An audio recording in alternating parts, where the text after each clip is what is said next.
Good morning, everyone. Okay, today we will try to answer 20 multiple choice questions based on 11 literary terms we discussed recently. Okay, this is part 2 of such kind of multiple choice questions based on literary terms. Okay, so let us start with the question number 1.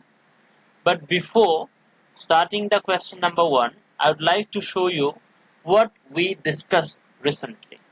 What are the 11 literary terms we discussed recently? Number 1 is ambiguity, 2 antihero, 3 antithesis, 4 archaism, 5 apostrophe, 6 anaphora, 7 asyndeton, 8 polysyndeton, 9 apostrophe, 10 aphorism, and number 11 was analogy. Okay, so today's questions will be based on these 11 literary terms. You just keep this thing in your mind. Here it has been raining heavily. This is why I am shouting like anything. Just try to focus in question number 1. Okay, I'll show you the question for some time and just think of the answer from yourself, and I'll show you the answer later on. Now, question number 1. Quality of being open to more than one interpretation is known as A. Allusion, B. Ambiguity, C. Paraphrase, D. Antique. Okay, the answer is B. Ambiguity. Question 2. William Emerson is associated with A. Russian formalism, B. Feminism, C. New criticism, or D. Romanticism. The answer is C. New criticism. Question 3. Who wrote 7 types of ambiguity? A. William Emerson, B. William Shakespeare, C. W.B. Yeats, D. Wimsatt. So the answer is A. William Emerson. Question number 4. My father is a lion. This sentence is an example of A. Simile, B. Metaphor, C. Allusion, D. Pun. So the answer is B. Metaphor. Now coming to the question number 5. Yoshirian, the central character of Joseph Haller's Catch-22 is A. Hero, B. Villain, C. Clown, or D. Anti-hero. So the answer is D. An anti-hero. Question 6. Who wrote Lolita? This is a novel. Who wrote Lolita? A. Anton Chekhov, B. Vladimir Nabokov, C. Thomas Pynchon, or D. Samuel Beckett. So the answer will be B. Vladimir Nabokov. Question number 7. Which of the following is not a quality of a traditional hero?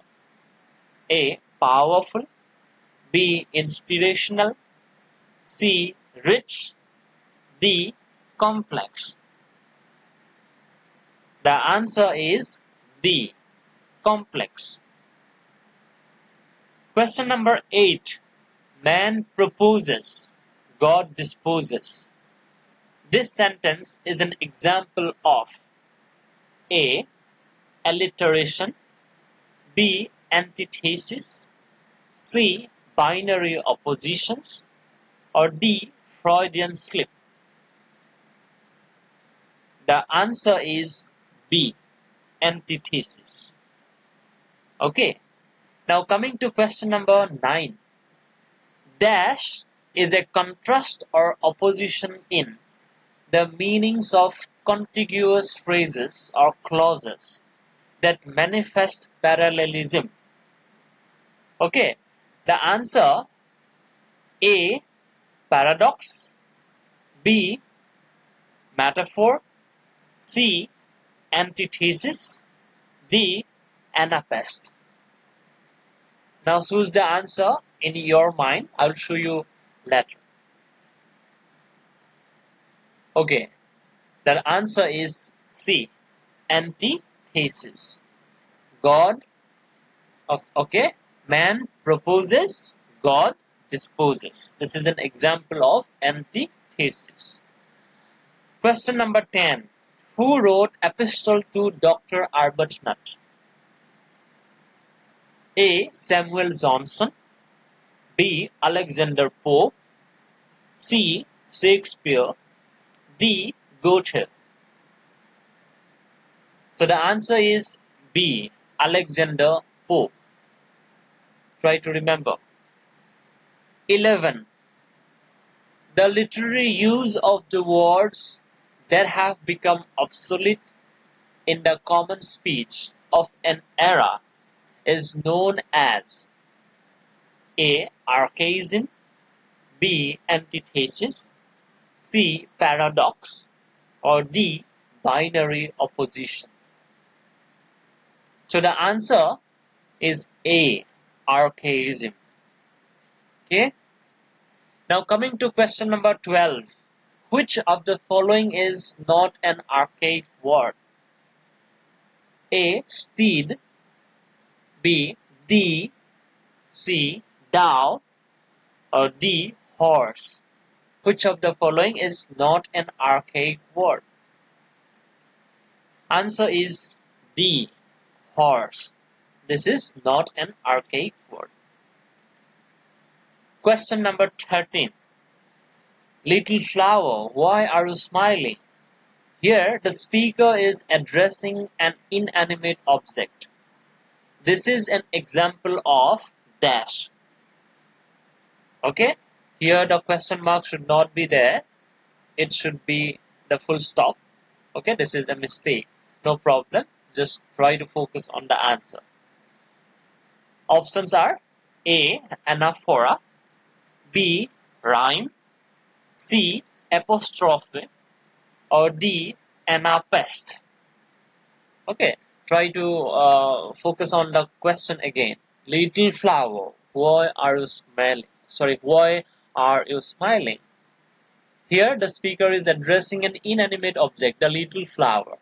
So what is this kind of addressing is known as? So the answer will be C. Apostrophe. Okay, try to remember. Question number 14. O liberty, my spirit felt thee there. This example of apostrophe appears in this. Okay, this line is, okay, this addressing is an example of apostrophe. So this comes in a poem written by a poet. Now you have to identify where or which poem this particular sentence is in. A. Ode on a Grecian Urn by John Keats, B. The Sun Rising by John Donne, C. London 1802 by Wordsworth, or D. France, an Ode by Coleridge. Okay, the answer is D. France, an Ode by Coleridge, S.T. Coleridge, Samuel Taylor Coleridge. 15. What man or gods are these? What maidens lot? What mad pursuit? Here the word what is repeated almost in each sentence. This is an example of dash. Okay, you have to identify what the what is here. Okay. So what is repeated again and again? The word what is repeated again and again in each sentence. Now what is the what is? A. Anaphora. B. Metaphor. C. Conceit. Or D. Simile. The answer is anaphora. Repetition of the same phrase or the same word in the beginning of each and every sentence, almost each and every sentence, is known as anaphora. It may be a prose or poetry. Okay, I think you remember that. Number 16. Omission of necessary conjunctions from sentences or phrases is known as A. Onomatopoeia, B. Asyndeton, C. Syndeton, or D. Syntax.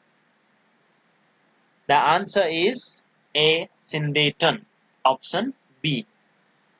Okay, the omission of the conjunctions like or and from the phrases or the sentences. Okay, this is known as asyndeton. 17. Which of the following is an example of polysyndeton? Here there are some sentences. Now you have to find out, you have to identify which of the following is an example of polysyndeton. A. That hoard and sleep and feed and no, not me. B. A barking dog never bites. C. I slip, I slide, I gleam, I dance.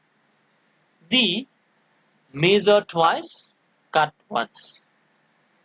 Now you have to identify which sentence of these sentences is an example of polysyndeton. The answer is A. That hoard and sleep and feed and no, not me. Excessive use of conjunctions in one sentence or phrase is known as polysyndeton. Here, the conjunction and is used in excessive manner. I think you remember the class. Question number 18. Dash is a literary device where the speaker suddenly breaks off. Answers: A. Aphorism, B. Analogy, C. Aposiopesis, or D. Archetype. So the answer will be C. Aposiopesis. Okay, I think you remember the class. I will not repeat what aposiopesis is. Question number 19. Which of the following is not an example of aphorism? A. A penny saved is a penny earned. B. He who hesitates is lost. C. Your face is like the moon. Or D. Honesty is the best policy. Out of these sentences, which sentence is not an example of aphorism? Now the answer is C. Your face is like the moon. Here the word like is used to compare the face and the moon. Okay, this is why this kind of comparison is known as simile. This is not an example of aphorism. Now question number 20, the last question. Which of the following is not used to create an analogy? Which of the following is not used to create an analogy? A. Meter, B. Metaphor, C. Simile, or D. Conceit. The answer is A. Meter. That is, To create an analogy, we use metaphor, we use simile, and sometimes we use conceit as well to create an analogy, to make the readers or the audience understand by comparing the elements. Okay, I think you have understood and you have made uh, your assessment very well. Okay, please let me know how much you could score out of 20. Okay, thank you very much.